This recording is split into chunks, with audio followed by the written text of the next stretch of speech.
All right, we're going to read Part 220, Railroad Communications.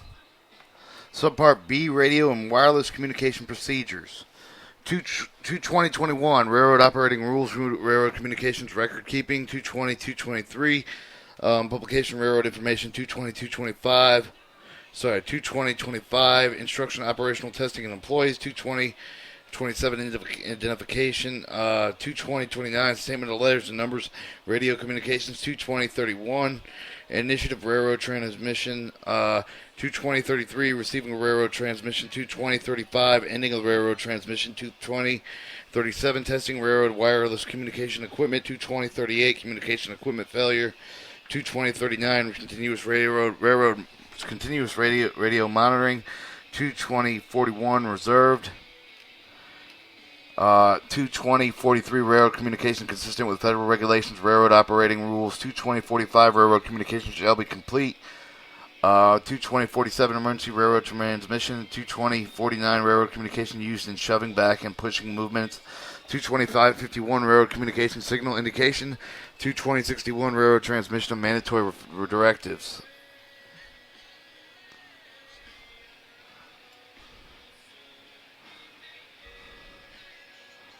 Alright, Subpart B, Radio and Wireless Communication Procedures, Railroad Operating Rules and Railroad Communication Record Keeping. The operating rules, each railroad, with respect of the railroad radio communication, shall conform to the requirements of this part. B, 30 days before the commencing of the use of the radio communications in connection with the railroad operations, each railroad shall retain one copy of the current operating rules with respect to radio communications as the location prescribed in paragraph B1 and B2 of this section. Each amendment to these operating rules shall be filed, and as such locations within 30 days after its being issued, the record shall be available to the representatives of the Federal Railroad Administration in normal business hours. Each Class 1 railroad, each Class 2 railroad, each railroad providing intercity railroad passenger services, each of the railroad providing with the commuter services in the metropolitan and suburban areas shall retain in such rules as each of the division headquarters at its system headquarters. 2, each of the Class 2 3 railroads and any other railroad subject to this part, not subject to the paragraph B1 of this section, shall retain such rules at the system headquarters of the railroad. For this purpose, the section that the class terms Class 1 railroad and Class 2 railroads and Class 3 railroads have meaning given in the terms Title 49 CFR Part 1201. 220-23, Publication of Railroad Information. Each railroad should designate whether the railroad base stations are installed, but the wayside station may be contacted with the appropriate radio channels using these stations' connection with the railroad operations by publishing them in the timetable. Special instructions of the publication shall indicate the periods during which the base and wayside radio stations are operational. 220-25, Instructional Operational Testing Employees. Each employee who a railroad authorized to use the railroad radio in connection with the railroad operation shall A, provided with a copy of the railroad operating rules governing with the use of the railroad communication in a railroad operation, B, instructed on the proper use of the railroad communication as part of the program instruction prescribed in 217.11 of this chapter, and periodically tested under the operational testing requirements of 217.9 of this chapter.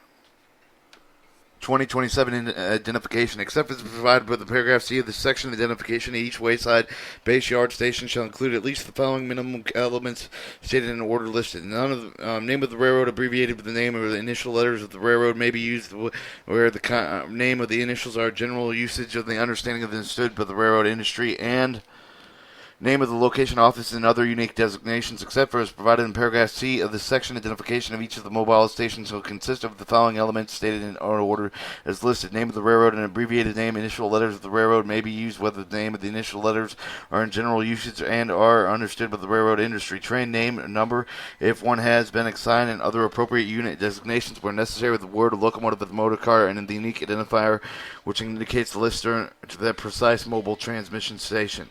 C. If the positive identification achieved with a connection with the switching classification similar operation wholly within the yard, fixable and mobile, may use a short identification after the initial transmission actual acknowledgement consistent with the application of Federal Communications Commission regulations governing the station identification. 220 22029, statement of letters and numbers in the radio communications is necessary for clarity. Phonetic alphabet shall be used to pronounce any letter used in the initial, except initial letters of the railroad. See the Appendix A for this chapter for the recommended phonetic alphabet.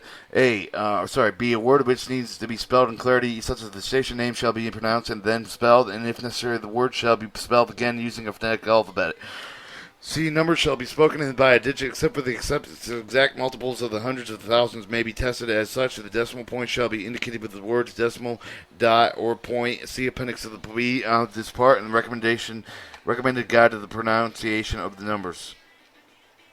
22031, initiating the railroad transmission. Before the transmitting by the railroad, employee shall A, listen to ensure the channels of the which the employee intends to transmit is not already in use. Identify the employer station in accordance with the requirements of Statute 22027. Verify the employee has made the railroad contact with the person of the station with whom the employee intends to communicate with the listing of the acknowledgement. If the station acknowledges the employee's transmission fails to identify itself properly, the employee shall require a proper identification before the proceeding with the transmission. 22033, receiving a radio transmission. Upon receiving the radio call, an employee shall promptly acknowledge the call, identifying the employee's station in accordance with the requirements of the statute 22027.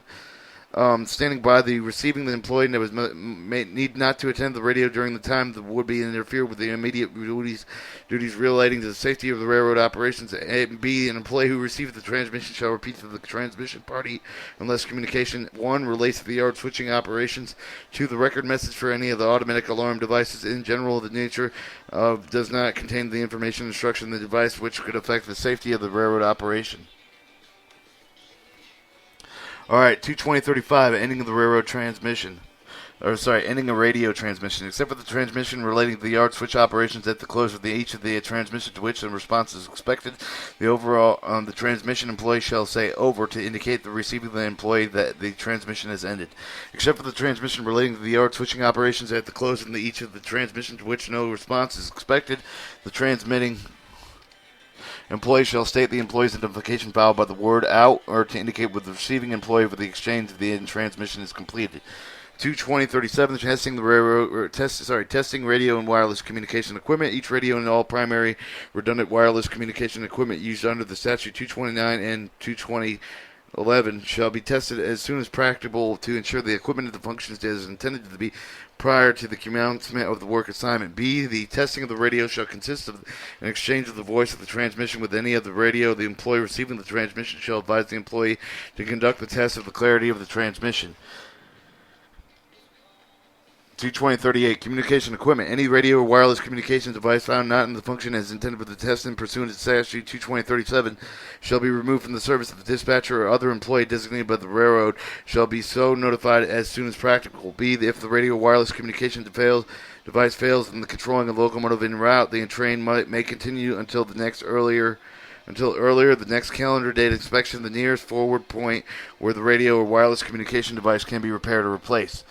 Statute 22039, continuous railroad radio monitoring. Each radio used in the railroad operating shall be turned to the appropriate channel as designated in Statute 22023, adjusted to receive the communication. 22041 reserve. 22043, railroad communications consistent with the federal regulations, railroad operating rules. Radio communications shall not be used in connection with the railroad operation in a manner that conflicts the requirements of this part of the Federal Communication Commission regulations of the railroad operating rules. The use of citizens and radios railroad operating purposes is prohibited. 22045, radio communication shall be complete. Any railroad communication which is not fully understood and completed in accordance with the requirements of this part of the operating rules of the railroad should not be acted upon, which shall be treated as though not sent. 22047, emergency radio transmission. Initial emergency radio transmission shall proceed with the word emergency repeated 3 times, and an emergency transmission shall have the priority over all the transmission, and the frequently channel shall be kept with the clear of non-emergency traffic for the duration of the emergency communication. 220 49. Radio communication used in shoving and pushing and movements. Shoving, backing, and pushing movements. When radio communication is used in connection with the shoving, backing, or pushing of the train or locomotive of the car or on-track equipment, the employee directing the movement shall specify the distance of the movement and the movement that shall stop on the one half of the remaining the distance unless additional instructions are received. The instructions are not understood. The movement shall be stopped immediately and may be not resumed until the understanding has been resolved, radio connection has been restored, and communication has been achieved. The hand signals, other procedures in accordance with the operating rules of the railroad. All right, 22051, railroad communications and signal indications.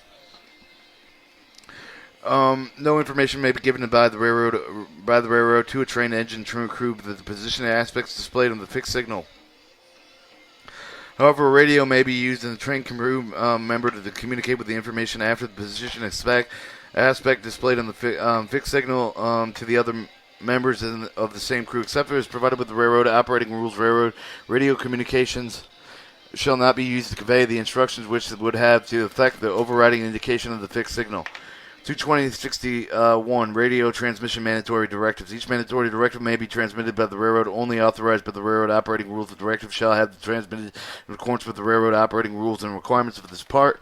B, the procedure of the transmission mandatory directive is as follows. 1, the train dispatcher operator shall call the addresses of the mandatory directive stated the intention of the transmitted the mandatory directives. 2, that before the mandatory directive is transmitted, the employee to receive the copy of the state of the employee's readiness and to receive the copy and employ the an employee operating the controls of the moving equipment shall not receive the copy of the shall not receive and copy mandatory directives. The mandatory directive shall not be transmitted to the employees moving the equipment on moving equipment if such directive cannot be received and copied without impairing safety operations of the equipment.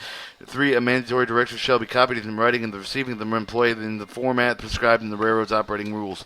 4, after the mandatory directive has been received and copied, it shall, after the verifying the accuracy of the repeated with the mandatory directive, the train dispatcher operator shall then state the time, the date, the name of the employee designated by the railroad who is authorized to issue the mandatory directive. An employee copying the mandatory directive shall be an acknowledgement by the repeating of the time and the name of the employee as designated by the railroad. 5.1. For the train's crews before the mandatory directive is acted upon, the conductor and engineer shall each have the written copy of the mandatory directive, making certain that the mandatory directive is read and understood by all members of the crew that are responsible for the operating of the train. Mandatory directives which have been fulfilled and canceled shall be marked with an X in accordance with the railroad operating rules and retained with the duration of the train crew's work assignment. 2, for on the track equipment before the mandatory directive is acted upon, the employee responsible on the track safety shall have a written copy of the mandatory directive with an excerpt of the mandatory directive as an acknowledgement of all the employees who are responsible for the executing the mandatory directive. The employee responsible for the on-track safety shall retain the copy of the mandatory directive while in its effect. The mandatory directives which have not been completed, which does not comply with the requirements of the railroad operating rules of this part, may not be acted upon, shall be treated as though not sent information contained, but the mandatory directives may not be acted upon by persons or other than those whom mandatory directives is addressed. And that was subpart.